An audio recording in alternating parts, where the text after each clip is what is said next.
Good afternoon, Broncos. Welcome to Above the Fold. I'm your host, Katie Stanley, and I have with us our reporter from the Vista, Christian Tabak. He has written about the controversy surrounding Speaker Ken Ham and the cancellation of him coming to UCO. Can you tell us a little bit more about what you found there? Sure, Katie. This is a really interesting development we've had going on here. The central concern we have is that creationist Ken Ham, founder of the creationist organization Answers in Genesis, was invited to campus as part of the UCO Student Association, UCO Student Government, their speaker series for the 2017-2018 year. He was invited to kind of speak on creationism as well as just, general ideas and that kind of thing. But concerns have been raised by groups on campus that inviting a religious speaker with student activity fees might be generating some problems and kind of be violating, the general provisions of separation of church and state and that kind of general thing. There have also been several accusations. UCO Student Association President Stockton Duvall has accused the center of bullying him into canceling the situation, as well as Ken Ham himself has claimed that preventing him from speaking on campus is a violation of freedom of speech. Yeah, and so you mentioned Stockton Duvall. There was in your article, you talk about how some members from the center had gone and talked to him, and he was saying that felt in that moment like it was a bullying moment, like there was 12 against 1. Can you tell us a little bit more about what Stockton had to say? Sure. I definitely think this is an interesting situation in that point. The center, of course, is claiming they came to Stockton, kind of as his constituents.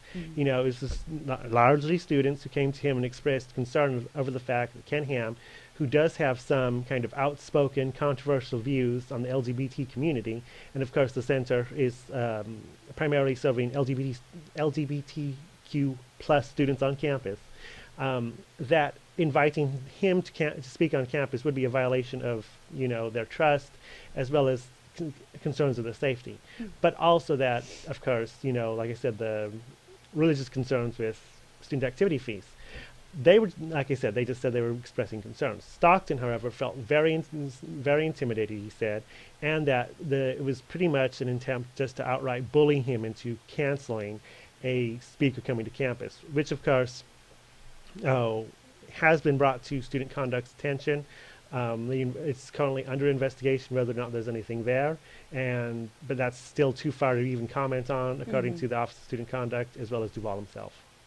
And I did see that you also spoke to Lindsay Churchill, the director for this center. Can you tell us a little bit more about what she had to say as in regards to this Stockton Duvall bullying situation? Of course. She said expressly that there has been no bullying going on. She said, of course, reiterating the concerns that the center has had, especially as they try to create safe places on campus, that the invitation of Ham coming to campus would be, in violation of that, especially after Duvall did, during his campaign, expressly come to places like the center, as well as UCO's LGBTQ plus, what's it called? Student Organization for Activism for that, the Students Association for Equality. Considering he campaigned heavily on supporting that segment of the population, not doing so was a violation of that, and they just simply were interested in bringing that to his attention. And so what is UCO doing right now with this situation? Right now, that remains to be determined.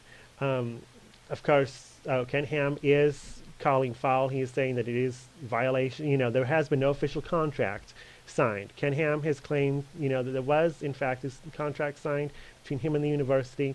However, looking into it, there was only a speaker contract kind of loosely agreed upon between UCOSA and Ham himself. Nothing was officially signed with any UCO representative. So at this point in time, it remains to be determined how the university will be handling Ham's own complaints as well as those of Duvall and the center. Okay, great. Thank you so much, Christian. Really great article, really great work, super in depth. And we will have more for you at Above the Fold with more stories later this week. Have a great weekend, Broncos.